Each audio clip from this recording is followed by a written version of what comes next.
Okay, let's dig into this.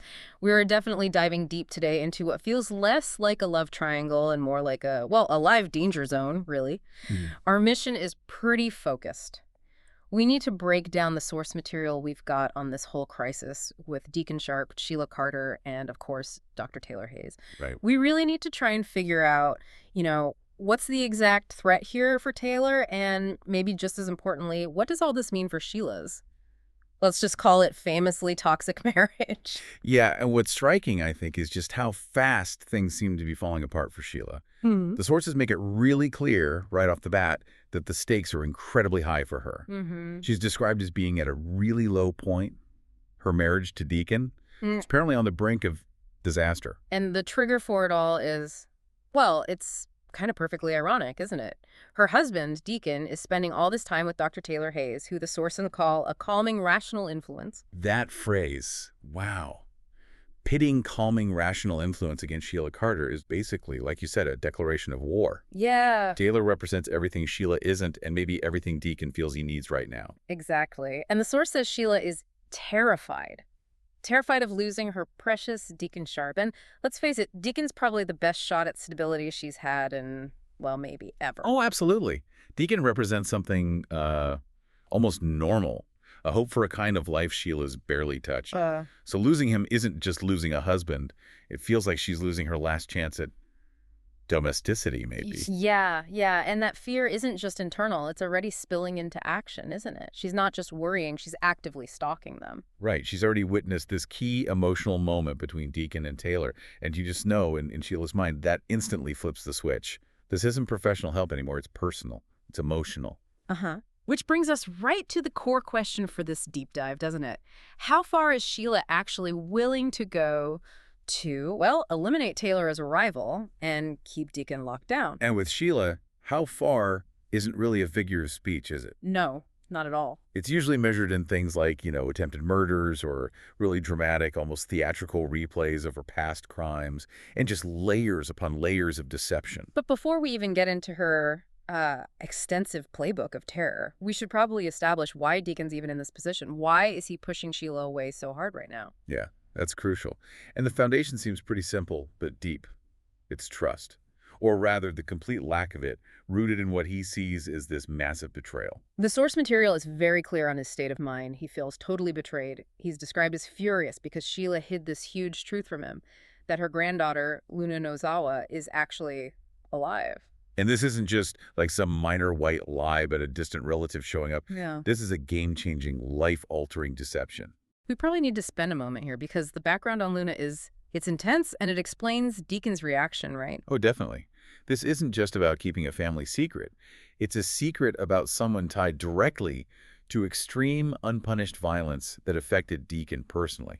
The sources use some really strong language to describe a lunatic, a psychotic granddaughter, and they remind us she previously killed Deacon's two best friends. That specific detail that his wife, Sheila, knew about and covered for the person who murdered his best friends, that's got to be the core of the betrayal for him. Absolutely. It proves, doesn't it, that Sheila's loyalty ultimately lies with her own dark, violent family history, not with him, not with the man she says she loves. Right. So when you add that history to the new deception, that Luna's alive and potentially back in the mix, Deacon's anger, his sense of being betrayed, it's not just justified. It feels like the only rational response for someone trying to, frankly, survive. And here's where his survival instinct really clashes with everything he's built.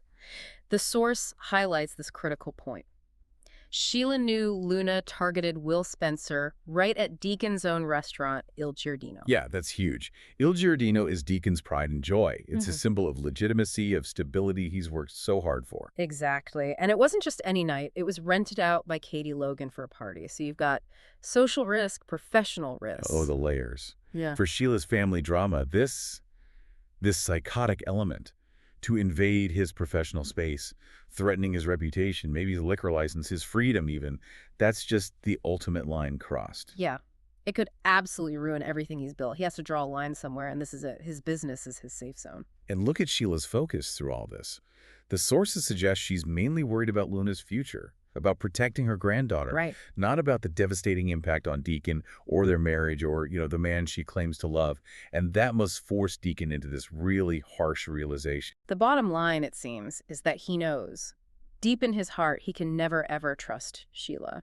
Especially not while Luna is out there alive and apparently capable of, as the source puts it, resurrecting again to cause more chaos. The danger is just inherent to being connected to Sheila as part of the package. So this deep realization pushes him to walk away, but it sounds like he knows he can't just flip a switch. He needs help to actually do it. Yeah, the relationship sounds like a kind of psychological trap. Yeah. He needs an expert to help him get out.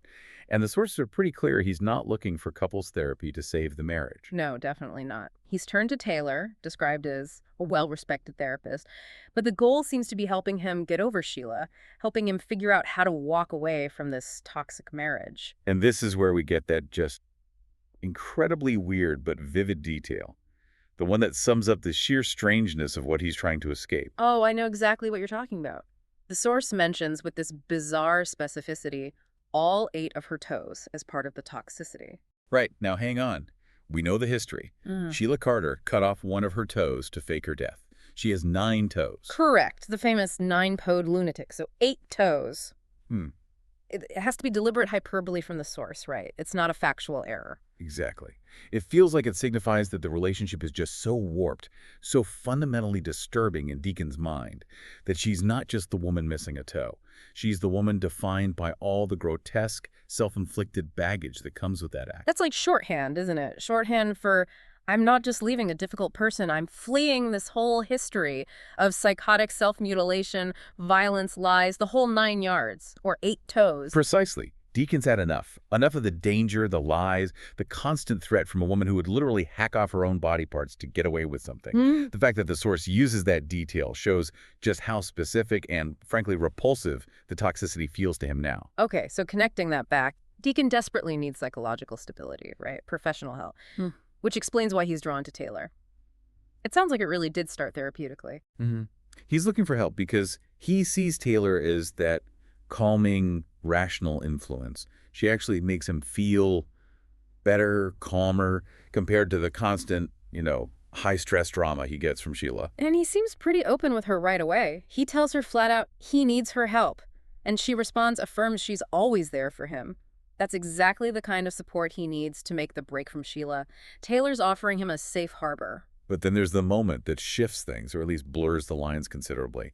That hug. Yeah, the hug. It wasn't just a quick professional pat on the back. It was an embrace. And the crucial part, Sheila was stalking them. Sheila saw it. And, in Sheila's hyper-vigilant, intensely jealous mind, that hug confirms everything. It confirms the emotional connection. It signals that this is way more than just therapy sessions. Alarm bells are ringing loud for Sheila. The rival is now clearly identified and, in her view, making a move. And the sources do confirm Deacon is starting official therapy sessions with Taylor. But the key point here, again, is these don't seem to be couples therapy. He's not there to save the marriage. No, he's there for individual counseling. Probably getting guidance on how to leave the relationship.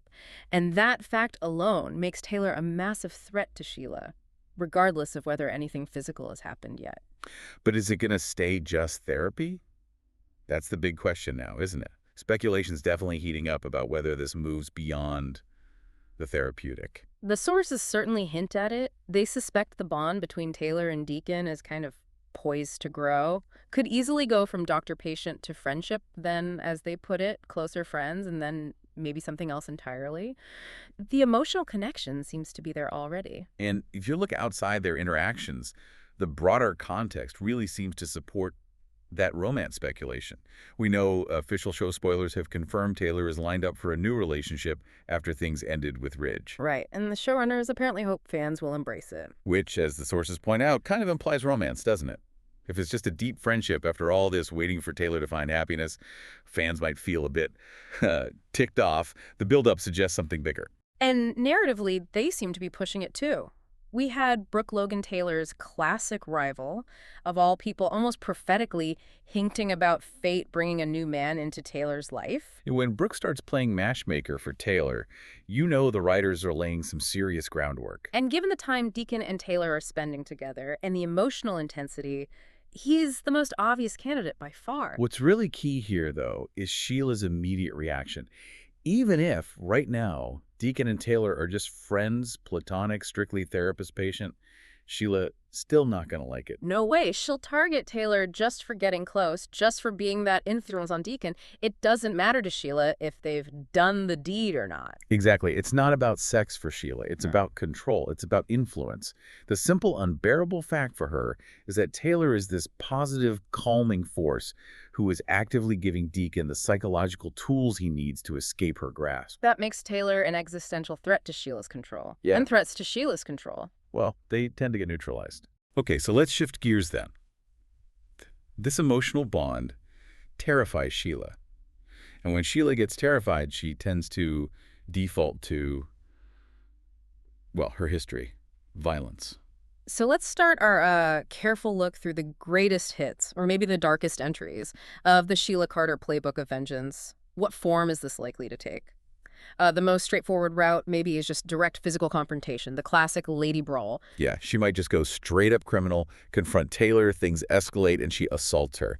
Sheila's history is just littered with these physical fights. It's almost her go-to response when she feels her control slipping. Just raw, messy power display to try and intimidate the rival away. And Taylor, she's not exactly known as a fighter, like a martial artist or anything, but the sources do remind us she has held her own in those classic soapy lady brawls. Yeah, maybe less about actual fighting skill and more about aggressive, sometimes pretty funny confrontations.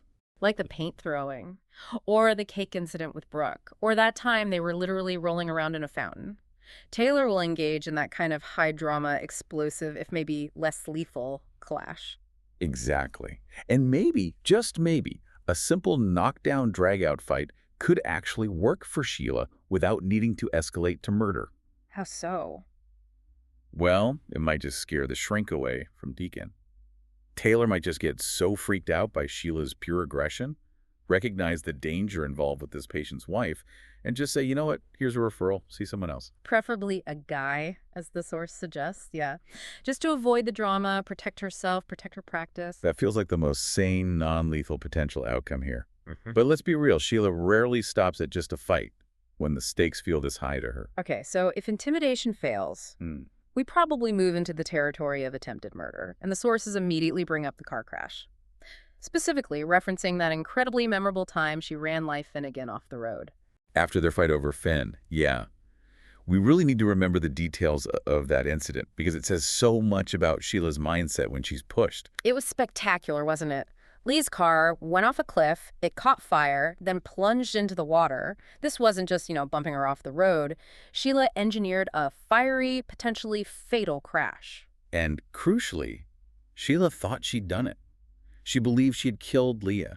She walked away thinking, problem solved. Of course, Leah survived, famously. Found wandering around, disoriented by Bill Spencer, yeah. But the intent was absolutely lethal. So, applying that history to Taylor now, the sources suggest Sheila might try that with Taylor, but try harder this time. Try harder because she failed with Leah. That's chilling. It implies she learned from her mistake. She knows what it takes now. Having that experience, attempted vehicular homicide, under her belt means she knows maybe how much force, what angle, what speed is needed to make sure the victim doesn't crawl out of the wreckage this time. It shows a scary level of calculation, doesn't it? Running someone off the road like that isn't usually pure impulse. It takes some planning, timing, and just a complete lack of regard for human life. When Sheila feels emotionally backed into a corner over losing control, especially over a man she's fixated on, using a car as a weapon is definitely in her toolkit. Okay, moving on from cars. We get to maybe the most infamous, bizarre, and truly disturbing tactic in her entire repertoire, the darkest deceptions. Specifically, the tow incident. Ah, yes, legendary stuff. We have to unpack this because it just defines her commitment level to getting away with things. So remind us, she faked her own death. How? By cutting off one of her own toes, hence our earlier 8-toe discussion, and leaving it with blood and other staged evidence in the woods. The goal was to make the police, everyone, think she'd been attacked and killed by a wild animal, probably a bear. I mean, the dedication to the deception there is just. It's beyond standard villainy. Cutting off your own body part to escape consequences. That's a level of psychotic commitment that's hard to fathom. It shows she will literally mutilate herself to control the narrative. Now here's the really dark twist the sources propose. What if Sheila uses that same bizarre tactic, but on Taylor? Whoa. Instead of faking her own death, use the bear attack scenario to fake Taylor's death. Exactly, and the scenario described is just grotesquely detailed. Sheila could take one of Taylor's toes, or maybe even worse, the source chillingly suggests, the whole body leave blood. Taylor's purse, maybe other personal items, all clawed up, making it look like a fatal animal attack. But that's not even the end of it, according to the source. That's just stage one. Right, because the really terrifying part is Sheila would then stash Taylor somewhere, essentially kidnap her after faking her death, and then just take her time terrorizing her. Oh my God. So it shifts from murder to prolonged psychological torture and kidnapping. Precisely. The world thinks Taylor is tragically dead, killed by wildlife. Meanwhile, Sheila has her hidden away, completely under her control, maybe aiming to break her psychologically, ensuring that even if Taylor is eventually found, she's too traumatized to ever practice therapy again, or certainly too traumatized to go anywhere near Deacon. It's the ultimate terrifying display of control. Wow. Okay. And then finally, the ultimate history repeat. The one that brings us right back to their oldest, most defining conflict, the shooting and Prince Omar. We have to remind everyone, especially maybe newer listeners, way back during the Hunter Tylo era, which is foundational for longtime fans, Sheila Carter shot Taylor Hayes. That shooting, it basically defined their rivalry for decades. And it led to one of the most iconic, long-running plot twists in the show's history, didn't it? Absolutely. Taylor was presumed dead for years, but she was actually alive, secretly spirited away, missing off in the palace with the Prince Omar. This isn't just history. It's like core mythology for these characters. So, bringing that back now, it feels like the darkest card Sheila could play, maybe, but also potentially the most, I don't know, dramatically satisfying for the writers if they want pure shock value. It seems like it's definitely on the table. Sheila could simply shoot Taylor again, dispose of the body, or make it look like she vanished. Play dumb, act shocked and grieving when Taylor is declared missing, presumed dead. Again. The sources suggest this extreme repetition is a real possibility because, well, it worked before. It's a proven formula for removing Taylor. Why is that repetition so potent, do you think? Well, shooting Taylor is immediate. It's decisive removal. But the history of the Prince Omar storyline adds that extra layer. It guarantees drama down the line. Shooting Taylor, having her presumed dead again, only for her to potentially be hidden away or even sold off. That's maximum throwback, maximum payoff for long-term viewers. The idea of just replaying history beat for beat is kind of wild. And yeah, the sources actually throw out the specific possibility that Sheila could even sell her off to Prince Omar again. Just mirror the exact, almost absurd details of Taylor's original death and disappearance. It just shows, doesn't it? When Sheila gets fixated on vengeance or on keeping control, literally nothing is off the table. No matter how outlandish, no matter how repetitive it seems, if it worked once. Okay, but let's pivot for a second. Is there any chance Sheila tries a cleaner path? Maybe motivated by wanting to keep Deacon, who's trying to reform himself. Well, the sources do consider that. The possibility that Sheila might actually avoid direct violence this time? Opt for something. Well, still awful, but just not violently awful. Which brings us to attacking Taylor's career, her reputation. Exactly. That strategy focuses entirely on destroying Taylor professionally, getting her fired, which, let's face it, would be just as effective as a car crash at removing her influence over Deacon. How would she do that? The sources suggest starting with rumors. Yeah, spreading the incredibly damaging rumor that Taylor is sleeping with a patient Deacon, even if, as the source states, Deacon and Taylor are not doing the deed. Just the accusation itself. For a therapist, that's devastating, isn't it? Oh, it's professional poison. A massive ethical breach, whether it's true or not. Sheila's smart enough to know that perception, the hint of impropriety, is often enough to cause chaos, destroy credibility, maybe even cost Taylor her license. But just whispers aren't usually Sheila's style, are they? She needs proof. Or at least what looks like proof. Right, she needs something concrete, even if it's faked. And this is where modern tech could come in handy for her. The sources suggest Sheila could snap some incriminating photos. Focusing on what? That hug they shared? Other moments where they look close, maybe talking intimately? Exactly. Things that could be taken out of context. She probably wouldn't stop there. She might get someone like Remy Price, who has those tech skills, to do some sketchy Photoshop for her. Ah, so creating completely fabricated visual evidence. Yeah, doctoring photos to make it look like an affair is happening. Yeah. Maybe blurring the lines in a picture, splicing images together, changing backgrounds to suggest they were somewhere they weren't. creating a false narrative visually. And the delivery of this evidence would be crucial too, right? Absolutely. The goal isn't just to create doubt, it's to get Taylor fired. So the sources suggest sending the doctored photos, the whole package, directly to the hospital chief of staff, someone with the authority to take immediate action. The consequences would be immediate and severe. Devastating. Taylor gets fired. Her medical career is likely ruined, or at least severely damaged. She'd face ethical reviews, maybe lose certifications.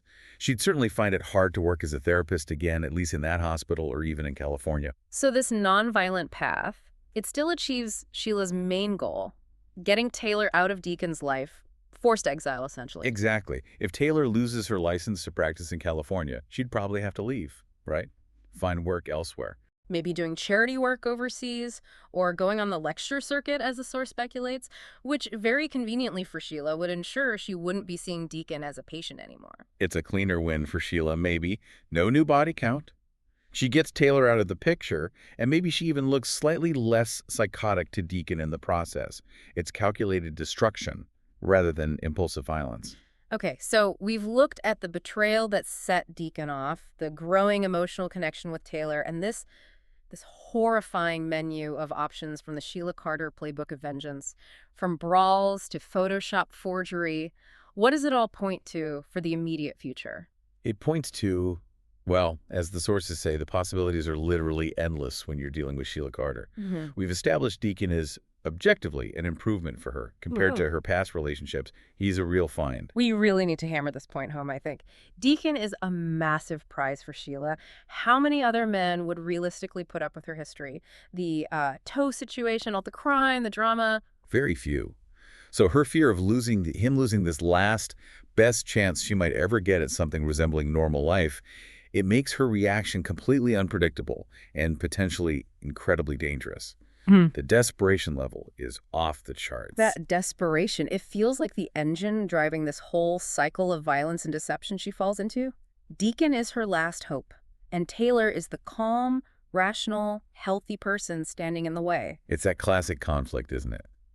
Good influence versus toxic obsession. Now, the source material does offer just Yeah. one, highly unlikely alternative path. We should probably mention it just for completeness. Yes. The path where Sheila acts like a sane grown-up. Right, and talks to Taylor one-on-one honestly about her fears of losing Deacon. And this is where, we have to apply a bit of critical thinking. The source itself kind of chuckles at this, calling it crazy given everything we know. Yeah, a woman who faked her own death via self-mutilation isn't suddenly going to master mature, vulnerable communication when she feels threatened. It's almost a narrative joke, that possibility. What really stands out, looking at all these options, is just the consistency of her. Cruelty, maybe. She always seems to aim for maximum impact, whether it's spectacular violence or deep psychological damage. Which leads us to a final thought, maybe something for you, the listener, to chew on after hearing all this. Given Sheila's incredibly deep history of violence, we're talking shootings, car crashes, self-mutilation, kidnapping plots, which of these past criminal strategies feels most likely for her to repeat this time? And what would that choice actually tell us about just how desperate she is right now to keep control over Deacon? Yeah, think about it. If she goes for something like the car crash again, does that signal ruthless efficiency? If she opts for the complexity of the fake bear attack and kidnapping, does that show a desire for prolonged, terrifying control over Taylor? What does the method she chooses reveal about her current state of mind?